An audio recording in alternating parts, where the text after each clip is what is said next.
Fake news de Libération, les décodeurs du monde, l'AFP factuel.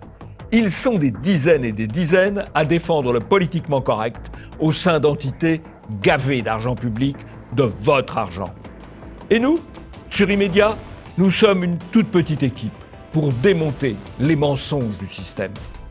Nous avons besoin de vous. Aidez TV Liberté.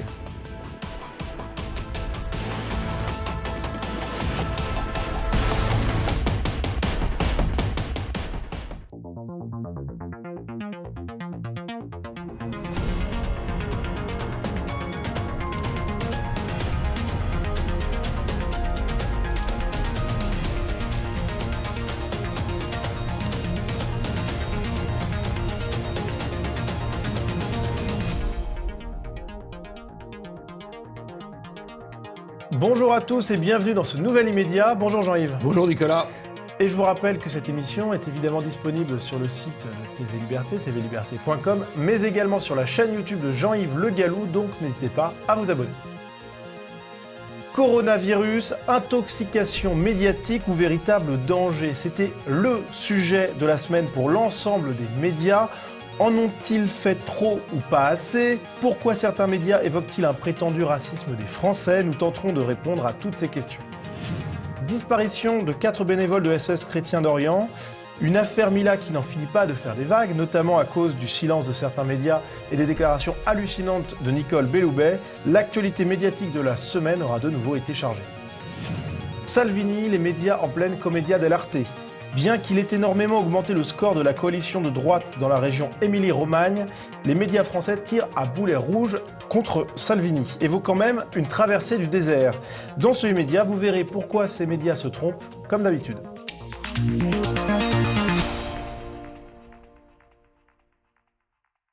Et pour commencer ce immédiat, c'est l'image de la semaine. Et Jean-Yves, cette image, c'est celle des affrontements entre les CRS et les pompiers à Paris.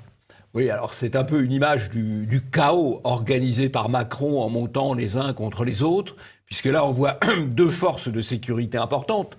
La sécurité par rapport aux accidents, par rapport au feu, les pompiers, la sécurité publique, les policiers qui s'affrontent. Alors c'est pas la première fois, il y a déjà eu des affrontements.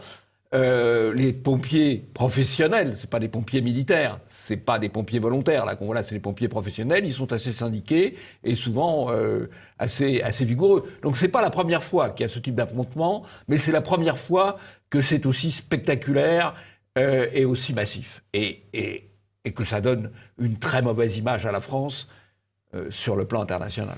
Parce que ces images, elles circulent, bien sûr.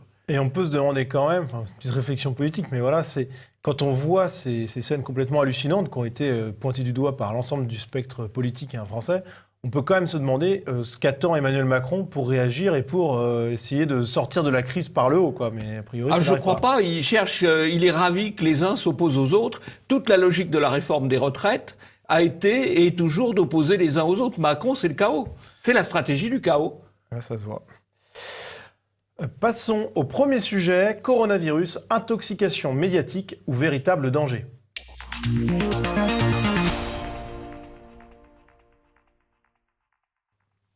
Tous les médias en ont fait leur une, la presse écrite, la radio, Internet. Tout le monde a évoqué en boucle cette épidémie de coronavirus et les journaux télévisés n'ont évidemment pas été en reste. Il est 20h, bonsoir à tous. Voici les titres de l'actualité de ce samedi. À la une, 3 cas confirmés en France d'infection au coronavirus. Les patients dépistés à Paris et Bordeaux sont hospitalisés. C'est une opération totalement inédite. L'évacuation de dizaines, voire de centaines de Français de Wuhan, la ville de Chine où sévit le coronavirus. L'épidémie de ce fameux coronavirus en Chine. Le bilan bondit ce matin à 80 morts, près de 3000 cas recensés. Alors Jean-Yves, on voit que le traitement médiatique a été massif. Pourquoi les médias en ont-ils fait autant par rapport à cette épidémie ? C'est un sujet, je dirais, normal. C'est aussi un sujet vendeur. Les épidémies, les grandes épidémies, ça renvoie un peu aux grandes pestes, à la science-fiction. Et c'est pas la première fois.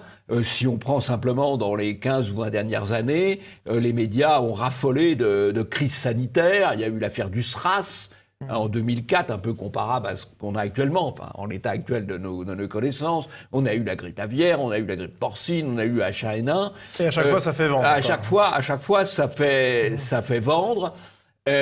Pour des menaces qui, en tout cas, s'agissant de ces crises sanitaires que je viens d'évoquer, sont restées quand même très, très limitées. Alors Jean-Yves, on a parfois des reportages à la limite de la mise en scène. Exemple avec BFM, qui n'a pas hésité à rajouter de la musique à un sujet sur le coronavirus. La ville a été placée en quarantaine. 11 millions d'habitants sous cloche. Bah là, on est un peu dans l'apocalyptique. On voit la ville vide, c'est le côté science-fiction, avec la musique angoissante. Bon, c'est sûr que c'est très fort comme scénographie. Mais ce n'est que de la scénographie. Mais c'est très éditorialisé comme contenu. On s'éloigne quand même de la déontologie journalistique par ailleurs. Oui, vous êtes bien naïf de parler de déontologie journalistique. Oui, j'ai encore un peu d'espoir. Quelle fraîcheur. Quand j'allume parfois la télévision, oui. j'ai l'espoir que les journalistes traitent des sujets de manière neutre. Oh bon. Ouais. De manière objective. Objective, c'est vrai. Alors, on a pu voir se multiplier les apparitions des experts santé des chaînes lors de ce traitement médiatique du coronavirus. Exemple avec Pascal Praud, qui a cédé le fauteuil de co-animateur de l'heure des pros à l'expert santé de la chaîne, le docteur Brigitte Millot. Quand on dit il n'y a pas de traitement, ça veut dire quoi, il n'y a pas de traitement? C'est-à-dire que si vous avez ça, il n'y a rien à faire? C'est le problème des virus. Un virus, par définition, il ne peut pas vivre tout seul. C'est un squatter. Un virus, comme il vit dans une de vos cellules, il faudrait qu'on tue vos cellules pour arriver... Donc les gens qui sont hospitalisés, ils ne reçoivent aucun traitement? Il y a un problème respiratoire. On va pouvoir donner une assistance respiratoire. On va faire baisser la fièvre quand il y a de la fièvre. Donc on fait un traitement symptomatique. Pour une fois, voilà un expert qui est clair, qui est simple. Et qui ne s'en va pas dans toutes les directions. C'est plutôt un bon point pour Pro. C'est un bon point pour Pro, et aussi c'est le fait d'avoir des experts qui sont véritablement des experts, c'est-à-dire en l'occurrence un docteur, donc qui sait à peu près de quoi il parle. Parce qu'on a souvent des experts qui sont des experts que par le nom. Oui.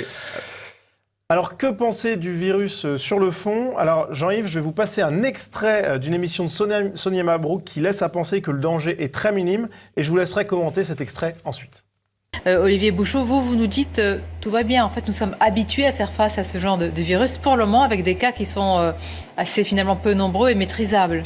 On est malheureusement habitué depuis ces dernières années à des crises sanitaires dites internationales. On a eu plusieurs avec le SRAS, les crises Ebola, etc. Donc il y a un système qui est très rodé en France. Pour les Français qui vivent en France, donc quand même très à distance de l'épicentre de l'épidémie, le risque au quotidien, il est absolument nul. La probabilité de côtoyer quelqu'un qui reviendrait de cette région de Chine est extrêmement faible. Dans les transports en commun, le risque est pratiquement nul. C'est pas une épidémie dramatique. Et peut-être que la surmédiatisation, ce qui n'est pas une critique en soi, c'est la vie actuelle est faite comme ça, contribue à faire monter les angoisses. Il faut effectivement relativiser les choses. En l'état actuel, il y a quelques dizaines de morts dans le monde et il y a 4 ou 5 personnes contaminées en France. Ça va sûrement augmenter. À l'heure où on enregistre cette émission. À l'heure où on enregistre cette émission, ça va sûrement augmenter.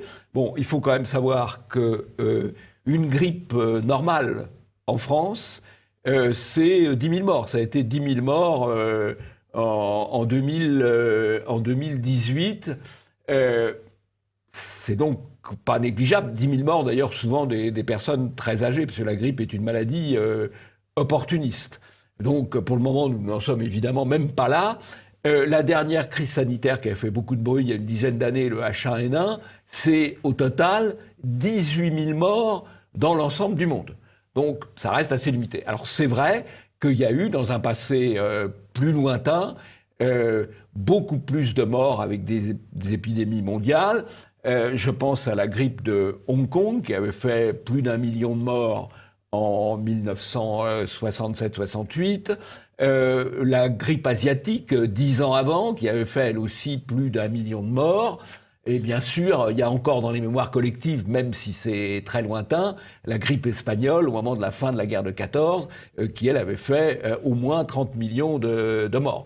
Donc c'est effectivement, en pensant à ces grands événements, qu'on peut avoir un minimum de crainte. Ceci étant, la grippe asiatique et la grippe de Hong Kong, qui sont les dernières épidémies mondiales, on peut dire, dont on parle, qui remontent maintenant à plus de 50 ou 60 ans, n'avaient pas particulièrement touché la France, en tout cas pas au-delà de ce que touche chaque année la simple grippe. Voilà. Bon, ceci étant, il y a toujours la crainte, c'est là qu'on retrouve la science-fiction, du virus mutant auquel on ne sait pas faire face. Oui, surtout que ça vient de Chine, où les données médicales sont quand même... On peut légitimement en douter un petit peu quand même de leur... Oui, alors il y a aussi tout un débat sur la Chine, entre certains qui ont un certain mépris sur la Chine, et d'autres comme le docteur Alexandre, qui explique qu'ils sont en fait très en avance en matière de technologie, d'intelligence artificielle et ça. Les deux ne sont pas incompatibles. Oui. C'est un pays de plus d'1 milliard d'habitants. Les deux ne sont pas incompatibles, bien sûr. Et tout comme le traitement médiatique est à la fois anxiogène pour vendre du papier, par exemple BFM qui met des musiques angoissantes comme on l'a vu, et en même temps, on donne la parole à des experts rassurants pour faire retomber les tensions aussi. En fait, il faut vendre du papier sans affoler la population. C'est un peu ça l'équation, quoi. Oui. Alors, il y a un angle médiatique qui prend de plus en plus d'ampleur quant au coronavirus ces derniers jours. Tout simplement, les Français seraient racistes, à commencer par les journalistes du Courrier Picard. La une du 26 janvier de ce journal local a fait parler d'elle nationalement. La une était titrée « Alerte jaune », donc une référence au virus, et aussi donc le jaune, la couleur traditionnellement associée aux Asiatiques. Alors sur les réseaux sociaux, plusieurs journalistes se sont émus de cette une considérée comme raciste. Évidemment, devant la levée de bouclier politiquement correcte, le Courrier Picard s'est excusé. Donc Jean-Yves, on voit que humour et épidémie ne font pas bon ménage. Non, il faut toujours être très prudent. Alors c'est vrai que ça renvoie un peu l'alerte jaune, renvoie au péril jaune, qui était une formule qui remonte très loin et qui remonte à la fin du 19e ou au début du 20e siècle, au moment d'ailleurs où, sur le plan géopolitique, s'est produit le grand basculement quand le Japon a vaincu la Russie dans une série de batailles terrestres et navales, et où il y avait la crainte, effectivement, des Asiatiques de plus en plus nombreux à l'époque. Alors, les journalistes du Courrier Picard ne sont pas les seuls racistes pour les médias. Tous les Français... Tout le monde, il est raciste. Oui, tous les Français sont concernés. C'est en tout cas ce que nous expliquent quelques Asiatiques, complaisamment relayés par de nombreux médias, et en l'occurrence ici, BFM. En sortant de la salle de sport dimanche à Paris, ce jeune homme asiatique est pris à partie par un groupe d'adolescents. Un mec commence à faire agir. Il y a le coronavirus qui arrive en nous désignant, quoi, sans nous regarder, mais en regardant ses potes. Et je vois, ils sont 7-8, ils sont en train de rigoler comme pas possible, mais genre, le truc c'est pas drôle du tout. Et ce jeune homme est loin d'être un cas isolé. Depuis l'apparition du coronavirus, les témoignages comme le sien se multiplient. Ce qui me fait le plus peur, je pense que c'est vraiment que des personnes en fassent un prétexte pour déverser leur haine et leur racisme. Pour lutter contre ces réactions, une jeune femme anonyme a lancé sur Internet le hashtag « Je ne suis pas un virus ». Alors évidemment, Combini n'a pas pu résister et a publié également une interview avec une journaliste asiatique sur ce sujet du racisme anti-asiatique. C'est pas parce que j'ai une tête d'asiatique que je suis reliée au coronavirus. C'est terrible de devoir rétablir des choses aussi simples et basiques.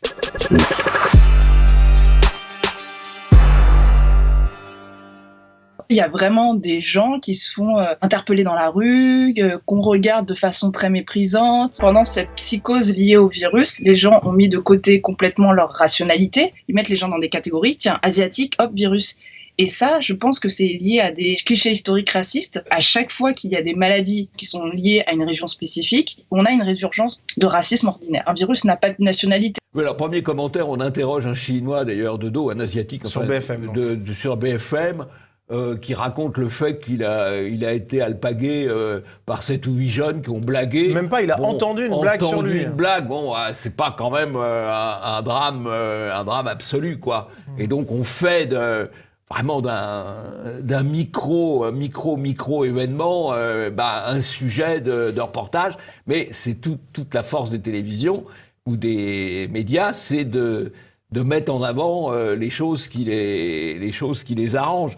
Bon, quant à la journaliste de Combini qui nous fait la petite leçon... Interrogée par Combini, qui nous fait la petite leçon sur le racisme, c'est une journaliste spécialisée dans le décodage ou le fact-checking sur France Inter, donc c'est pas non plus la garantie d'une grande neutralité. Alors, c'est vrai qu'il peut y avoir une réaction un petit peu naturelle. On vous explique qu'un virus se développe en Chine, on le montre, on parle de ça massivement à la télévision, et ben oui, après il y a un réflexe qui consiste à se dire ceux qui viennent de Chine ou qui sont susceptibles de venir de Chine, ils sont peut-être porteurs du virus. Bon, c'est le mélange, on peut dire, de préjugés naturels et d'une campagne médiatique. Il y a les deux choses, voilà. Et puis après, il y a l'humour plus ou moins potache qui peut tourner. L'humour étant aussi une manière de se distancier de la peur et de la crainte. Ouais. Donc c'est pas non plus complètement aberrant, mais toutes les occasions d'expliquer aux Européens qu'ils sont racistes sont bonnes. Et c'est vrai qu'il y a assez peu l'occasion de le faire avec les Asiatiques, donc qui sont d'ailleurs victimes dans certains quartiers d'un racisme qui n'est pas celui des Européens. Je pense le racisme dont les Asiatiques sont victimes dans les quartiers de Paris, que ce soit dans le 13e ou dans le nord de Paris, il vient pas spécialement des Européens. Mais là, donc, on peut en remettre une petite couche. Il faut pas que les médias s'en privent, ce serait dommage. En tout cas, ce qui est sûr, c'est que, à défaut de contamination biologique par le virus du coronavirus, les Asiatiques interrogés par Combini BFM ont été contaminés idéologiquement par un autre virus que celui de la victimisation à outrance et toujours de pointer du doigt les Européens. Donc ça, c'est peut-être plus dangereux encore. Ils ont été bien choisis, à mon avis, parce que je ne pense pas que ce soit la tendance générale dans cette communauté qui vit plutôt tranquillement, un peu de son côté. Oui, mais qui comprend bien les choses. Je pense que si un virus avait il y avait une épidémie de virus en France, eh bien, les Français à l'étranger, ils seraient aussi un petit peu pointés du doigt, ou en tout cas, on noterait leur présence et on aurait un petit sentiment de recul un peu naturel si on les croisait dans les métros chinois, par exemple. Mais bon, on n'en ferait pas tout un pataquès, c'est normal, en fait. Donc, réflexe assez naturel. Ouais. La manière dont on a combattu pendant des siècles, voire des millénaires, les épidémies, c'était la quarantaine. Oui, exactement. C'est de l'intolérance, la quarantaine, finalement, peut-être. C'était la méthode. Alors maintenant, on a peut-être d'autres méthodes. Mais si le virus était aussi sérieux, aussi dangereux que les médias veulent bien nous le laisser entendre, il faudrait prendre des mesures plus sérieuses de contrôle des frontières, notamment, comme le dit Présent, par exemple. Oui, Présent qui fait une là-dessus. Si tout ce qu'il nous raconte, faut vraiment le craindre, là, c'est peut-être ce qu'il faudrait faire. Alors, en tout cas, il y en a qui ne sont pas en quarantaine. Ce sont les experts invités par les médias. Et une séquence médiatique a fait bondir de nombreux internautes et observateurs. C'était le 25 janvier sur LCI. Jérôme Jaffray, politologue qui est régulièrement invité sur LCI, décidait d'analyser l'épidémie de coronavirus avec un angle étonnant. Nous ne parlerons plus sur les médias que de cette affaire. Les retraites, oubliez, là, les 3 jours de mobilisation de la semaine prochaine, c'est plus le sujet. C'est quand même un moment où le gouvernement peut reprendre pied. D'abord, c'est un moment de mobilisation collective. Renaud Pilas s'inquiète des hôpitaux. Au contraire, c'est pas le moment d'aller mettre en avant des revendications, des problèmes, etc. C'est pas le moment. Vous avez raison. Deuxièmement, les retraites et le débat des retraites perdent de sa force, évidemment. Donc, à quelque chose, malheur est bon. Merci pour ce mot de la fin, Jérôme Jaffray, Olivier Duhamel. Alors Jean-Yves, est-ce que cet expert, malgré lui, il ne soulève pas un point assez important ? Il évoque tout simplement la diversion politique. Les médias en parlent parce que c'est un sujet qui fait vendre et les gens du pouvoir doivent se frotter les mains en disant pendant qu'on parle de ça... Avec une solution hydroalcoolique pour éviter les... oui, bravo, avec une solution hydroalcoolique, effectivement, en disant tant qu'on parle de ça, on ne parle pas du chaos des retraites, par exemple. Donc les médias pourraient même complaisamment, certains journalistes, en parler plus pour détourner un petit peu l'attention ou... Je ne pense pas qu'on les décourage d'en parler, en tout cas.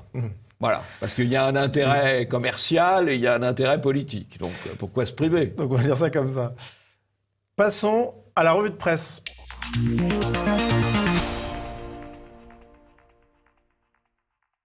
Alors Jean-Yves, l'affaire Mila n'en finit plus de faire des remous. C'est cette jeune femme dont on avait parlé dans le précédent immédiat qui, lors d'un live, un direct Instagram, avait, suite à des insultes proférées par des jeunes d'origine vraisemblablement musulmane, avait dit que l'islam était, je la cite, de la merde et que le Coran était de la merde rempli d'incitation à la haine. Elle avait été menacée de mort par des milliers de personnes, prise à partie, elle ne peut plus se rendre dans son lycée, etc. Et depuis une semaine, l'affaire n'en a pas fini de s'étoffer avec les déclarations d'Abdallah Zekri, par exemple, qui est le délégué général du Conseil français du culte musulman. Donc c'est l'institution qui a vocation à représenter les musulmans auprès des pouvoirs publics. Et cet homme, il a été interrogé par Sud Radio et ses propos ont remis de l'huile sur le feu. Qu'elle critique les religions, je suis d'accord, mais d'une vulgarité pareille, d'insulter et tout ce qui s'ensuit, eh bien écoutez, maintenant elle assume les conséquences de ce qu'elle a dit. Oui, ce que dit ce personnage officiel, correspondant officiel des gouvernements au nom de l'islam, c'est faut assumer. Les menaces de mort qu'elle reçoit, au fond, c'est bien fait pour sa gueule. C'est ça qu'il dit. Voilà. Et donc, c'est quand même... il justifie ou il excuse, on va dire, les menaces de mort. Ouais, c'est voire même encourage. Très fort, voire les encourage. C'est pour un représentant soi-disant de l'islam modéré, oui, bien sûr. C'est modérément modéré. C'est modérément modéré, oui, tout à fait. Alors Jean-Yves, face à ces propos, des voix médiatiques se sont heureusement élevées et Nicole Belloubet, ministre de la Justice, a tenu à réagir, mais en tenant des propos assez incroyables. Dans une démocratie, la menace de mort est inacceptable. L'insulte à la religion, c'est évidemment une atteinte à la liberté de conscience, c'est grave, mais ça n'a pas à voir avec la menace. Nicole Belloubet fait une fausse fenêtre entre les menaces de mort et les propos critiques de l'islam, ça c'est quand même première chose. Deuxième chose, elle explique qu'on n'a pas le droit de critiquer l'islam, elle rétablit le délit de blasphème, qui n'est pas du tout dans notre droit, alors qu'elle est elle-même issue de l'enseignement supérieur en droit, elle est au Conseil constitutionnel, et elle rétablit le délit de blasphème, et d'ailleurs elle ne le rétablit pas seulement dans les paroles, elle le rétablit dans les faits, puisqu'elle a donné comme instruction au procureur de Grenoble de poursuivre les propos de Mila, en tout cas d'ouvrir une enquête préliminaire sur ses propos. C'est absolument gravissime. Alors, ça a suscité des réactions. Oui, ça a suscité des réactions. Ça a scandalisé non pas seulement Jean-Yves Le Gallou, mais également Richard Malka, qui est l'avocat de Mila. On l'écoute. Et aujourd'hui, on a un ministre de la Justice qui vient nous dire une énormité juridique dénoncée par tous les professeurs de droit depuis ce matin, selon laquelle l'offense à la religion, ce serait une atteinte à la conscience. Ce serait une atteinte à la conscience.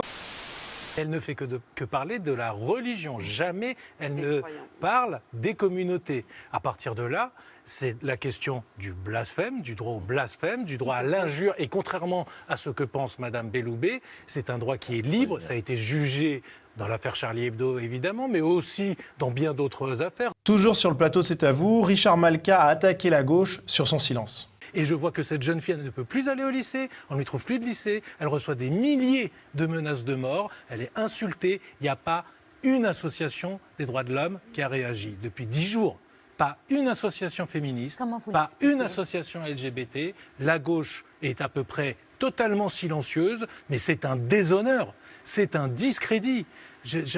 Comment on peut accepter ça? C'est insupportable. Alors, ce qui est intéressant dans cette vidéo, c'est non seulement le contenu, mais aussi, il faut regarder, il faut décrypter l'attitude de Patrick Cohen, qui se sent gêné, qui se sent visé sans doute, parce que c'est vrai que c'est un journaliste très, très militant, et il n'est pas très à l'aise. Non, ils sont pas à l'aise. Alors que Richard Malka est un avocat, tout ce qu'il y a de politiquement correct par ailleurs, hein, oui, voilà, qui donc est invité, qui lui peut se permettre de critiquer d'ailleurs le silence de la gauche sur cette affaire, parce qu'il est invité, et les autres, comme ils ne sont pas invités, on ne peut pas les entendre. Mais c'est assez amusant de voir la gêne sur le plateau, la gêne médiatique, et une gêne qui s'est d'ailleurs qui a été analysée notamment par Arrêt sur Image, qui a publié un article. Les médias ne sont pas tous intéressés par l'affaire Mila, dans lequel le journaliste écrit « L'affaire Mila, après donc, son exhumation par le site Bellica, a fait rapidement le tour du monde médiatique, enfin presque. Les Inrocks, Mediapart et Télérama ne l'ont pas du tout évoqué, Le Monde à peine, tandis que Libé s'est contenté d'un article de Check News.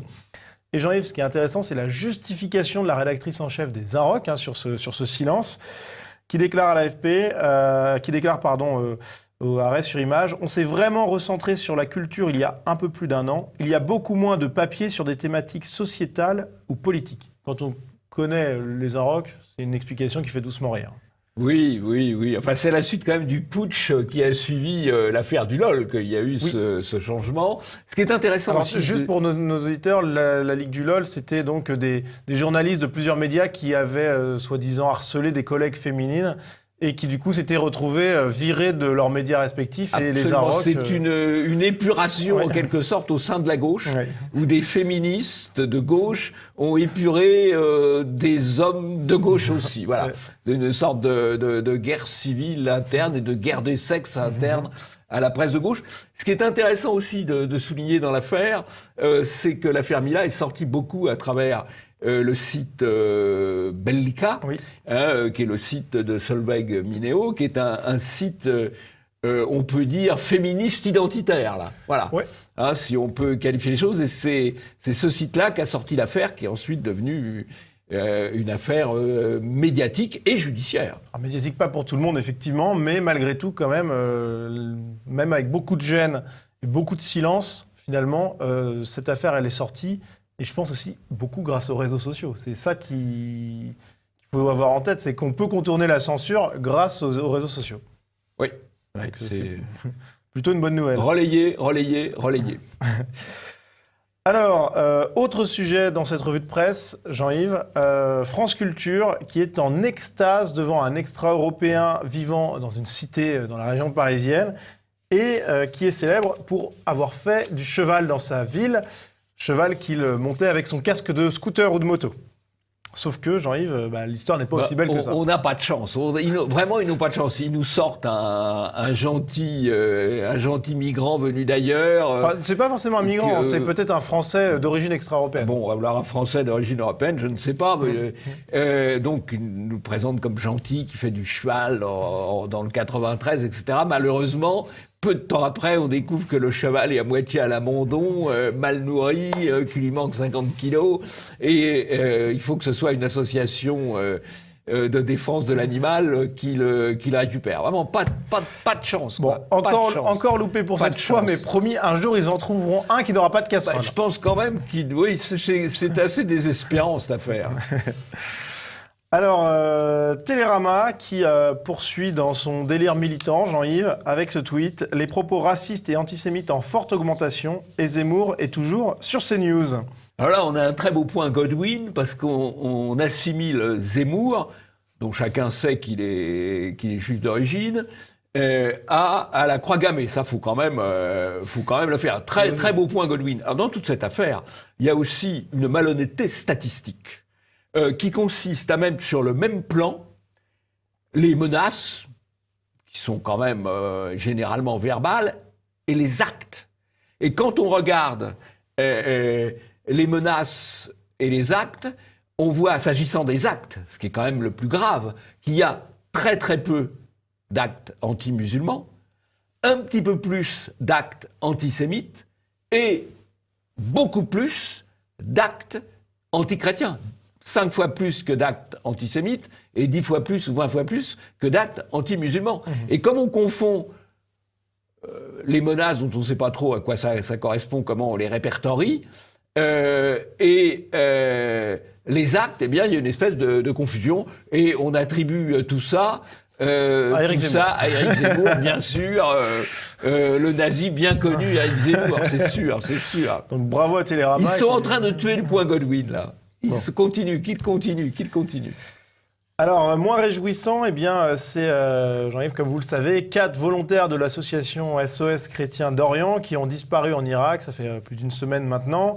L'émoi est évidemment total, ici sur ce plateau, bien entendu. Mais il est total ou presque, puisque certaines personnes ne partagent pas cet émoi, notamment Frédéric Martel, journaliste, qui déclare « Solidarité avec les 4 collaborateurs de SOS Chrétien d'Orient. mais rappelle aussi des méthodes de cette ONG considérée par BuzzFeed comme proche de l'extrême droite. Alors ça, BuzzFeed, c'est une sacrée référence. Hein. Et les méthodes de l'ONG, je vois pas ce en quoi les méthodes... Surtout que c'est proche de l'extrême droite, c'est même pas d'extrême droite. Mais en quoi les méthodes de l'ONG, elle va aider des écoles, elle va aider des gens à reconstruire leur maison, elle va aider à fournir des livres, je vois pas en quoi ça veut rien dire, quoi. Mais il s'agit de diaboliser. Alors c'est pas n'importe...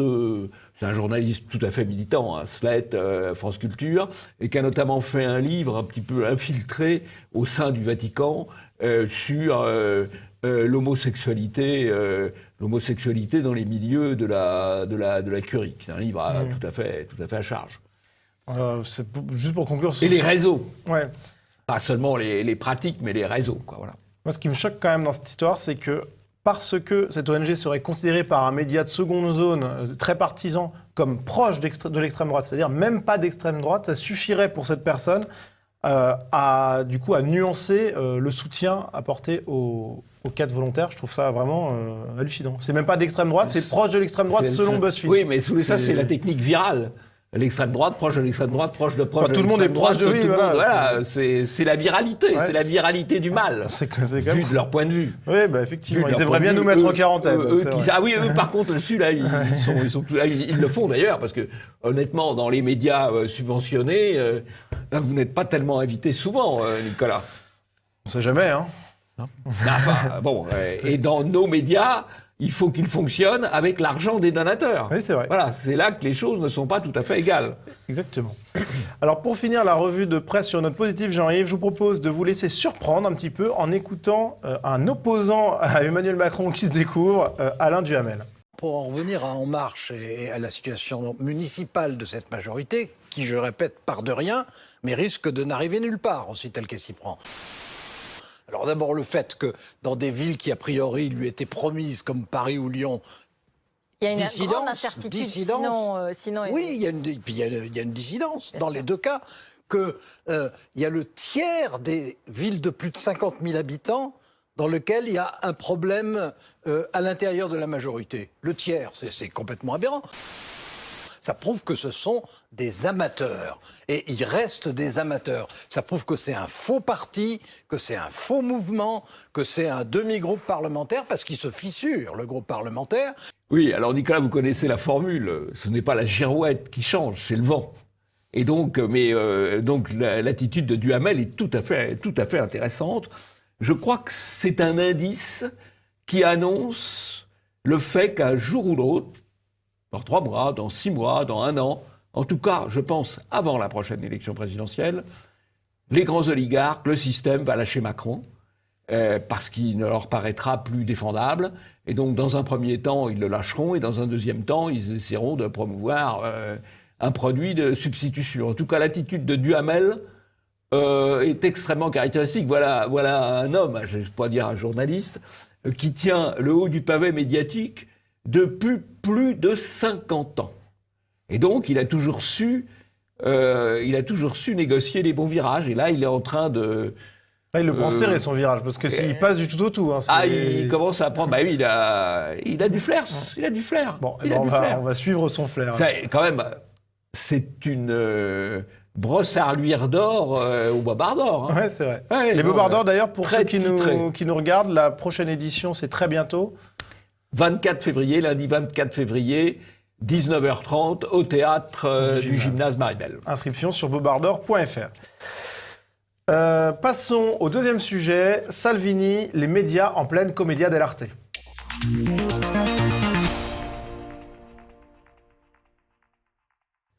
En Italie, d'importantes élections régionales ont eu lieu, en Émilie-Romagne et en Calabre. Matteo Salvini en avait fait un symbole de sa montée en puissance. Si la coalition comprenant la Lega a bien triomphé en Calabre, elle a manqué la victoire en Émilie-Romagne, région historique de la gauche. Et les médias n'ont pas manqué d'attaquer frontalement Salvini, à commencer par Le Monde qui évoque en une sa défaite. Et dans son article dédié à cette élection, Le Monde ne fait pas dans la dentelle, avec un titre « L'extrême droite de Matteo Salvini est battue aux élections régionales ». La Ligue extrême droite de Matteo Salvini a été battue par la gauche. Le président sortant de la région devançait nettement avec un score aux alentours de 50% des voix son adversaire aux environs de 43%. Sa défaite en Émilie-Romagne pourrait, selon certains observateurs, marquer le début d'une longue traversée du désert dans l'opposition pour Salvini. Outre la forte affluence aux urnes, la gauche a sans doute profité de la dynamique anti-salvinienne créée par les Sardines, un mouvement de jeunes devenu symbole national de la protestation contre l'extrême droite. Selon certains observateurs, le chef du gouvernement et le Parti démocrate devraient être renforcés par cette victoire de la gauche. Donc là, Salvini, c'est un perdant total, quoi. C'est un petit chef-d'œuvre, cet article. Et qui a donné le ton, parce que c'est en une du Monde, avec la page 2 ensuite, c'est ce qui a donné le ton. C'est un petit chef-d'œuvre, pourquoi ? Pourquoi ? Parce que, d'abord dans le choix du vocabulaire, extrême droite, extrême droite, extrême droite. Ouais. Le fait de dire, selon les observateurs, sans dire lesquels. Donc c'est un article... Pourtant il y a des guillemets derrière, bon, donc... C'est un article dans lequel il n'y a aucun chiffre. Quand on commente une élection, en général, on prend les résultats de l'élection d'avant, là je crois que c'était en 2014, et les résultats de l'élection actuelle. Là, il donne des estimations sorties d'urnes, mais effectivement, mais c'est très léger. Il ne donne pas les comparaisons. Exactement. Il ne donne pas les comparaisons. Bon, et ce qui est intéressant, il faut quand même savoir, parce que nos auditeurs, nos spectateurs ne l'ont sans doute pas appris, dans cette région d'Émilie-Romagne, la coalition de droite avait 374 000 voix en 2014. Elle en a rassemblé 1 million, plus d'1 million ce coup-ci, c'est-à-dire 3 fois plus. Alors c'est vrai avec une mobilisation plus grande. Et donc c'est une grande poussée électorale. En pourcentage, ils sont passés de 29 à... plus de... Ils sont passés de 29 à 45%, 42%. Ouais, 44. Donc, c'est une grande progression. Oui, c'est énorme. Oui. Énorme. C'est vrai, pas suffisante pour avoir remporté la région. Mais c'est une région qui est aussi un bastion historique de la gauche. Alors, si vous voulez, il faut savoir aussi qu'en Italie, il y avait 2 élections régionales. Calabre, Émilie-Romagne. En Calabre, 2 élections régionales où la gauche était au pouvoir. La gauche a perdu la Calabre. Donc elle a perdu une région. Et Salvini n'a pas gagné l'Émilie-Romagne. Donc le titre, c'était pas défaite de Salvini. Le vrai titre, c'était, si on veut être objectif, les faits. La coalition de droite emporte la Calabre, mais ne parvient pas, mais la gauche parvient à sauver l'Émilie-Romagne. C'est pas la défaite. Vous avez deux régions qui appartiennent à votre adversaire, vous en prenez une, pas 2, et le monde vous dit c'est une défaite. Surtout qu'effectivement, ils sont pas loin non plus de conquérir l'Émilie-Romagne, malgré son statut très à gauche. Donc c'est pas non plus une défaite écrasante. C'est pas du tout une défaite écrasante. C'est vrai que, en fait, si Salvini avait emporté l'Émilie-Romagne, c'était un raz-de-marée, parce que ça veut dire que la gauche disparaissait de toute l'Italie. Voilà. Alors il y a une chose qui est juste, qu'il faut quand même souligner, que Le Monde souligne et qui est assez intéressante. Ils expliquent, il y a eu une très forte mobilisation des électeurs. On l'a vu, une mobilisation extrêmement forte des électeurs de droite, puisqu'ils ont triplé le nombre des voix, mais aussi une mobilisation assez forte des électeurs de gauche, ce qui a permis à la gauche de sauver l'Émilie-Romagne de son point de vue. Et pourquoi ? Alors, Le Monde nous dit, c'est à cause du mouvement des sardines, un mouvement de jeunes, etc. Qu'est-ce que c'est que les sardines ? Ce sont des happenings, on va dire, antifa, qui ont été puissamment montés en épingle par les médias. Et donc, la mobilisation de l'électorat de gauche, elle est due à l'engagement des médias. Quand je dis ça, je fais un constat objectif. C'est toujours comme cela que ça se passe. La gauche qui contrôle les médias, le camp du bien qui contrôle les médias, s'arrange toujours pour mobiliser les électeurs quand ils estiment qu'il y a un danger de victoire dans le camp d'en face. Ça a marché en Émilie-Romagne, ça n'a pas marché en Calabre, mais c'est un point à retenir. C'est la seule, je vais dire, c'est le seul aspect objectif du Monde, sauf qu'il explique que c'est un mouvement de jeunes, sans expliquer que 10 jeunes, 20 jeunes qui font un happening, c'est gentil, mais c'est gentil, ça commence à exister à partir du moment où la mayonnaise médiatique les soutient. Alors pour finir sur ce sujet, Jean-Yves, on a assisté sur Europe 1 à une chronique assez intéressante à analyser dans la matinale de la radio avec Mathieu Béliard et Sonia Mabrouk. On les écoute. C'est un coup dur pour Matteo Salvini, l'ancien ministre de l'Intérieur, chef de la Ligue, très droitière, et devancé par la gauche selon les premiers résultats d'une élection régionale. Élection qui a valeur de test national pour le leader souverainiste italien. Bonjour Vincent Hervouette. Bonjour. Matteo Salvini s'est pris une déculottée en Émilie-Romagne, mais l'extrême droite se console en remportant la Calabre. Alors on sent du côté de Sonia Mabrouk la volonté d'être un peu plus respectueuse des faits, notamment d'éviter d'employer le vocabulaire diabolisant d'extrême droite. Elle parle de très droitière ou de souverainisme, bon, elle évite... par contre, Mathieu Béliard, lui, utilise le terme déculotté, ce qui est quand même absolument incroyable. Ouais. Quand vous avez 29% à l'élection d'avant, vous en avez 43% à cette élection, vous pouvez dire 43, c'est pas 50, ça c'est vrai, c'est pas une déculottée. Enfin, c'est hallucinant, quoi. Et c'est marrant parce qu'en fait, Sonia Mabrouk, face à Mathieu Béliard, Mathieu Béliard, on a le camp du politiquement correct pur, qui voit en Salvini un diable, en gros. Et Sonia Mabrouk, on sent en fait qu'elle doit être plutôt du côté de Matteo Salvini, mais du coup, elle cisèle ses mots pour pas se faire avoir par la patrouille. Il faut attention, hein, la patrouille, elle est là. Hein.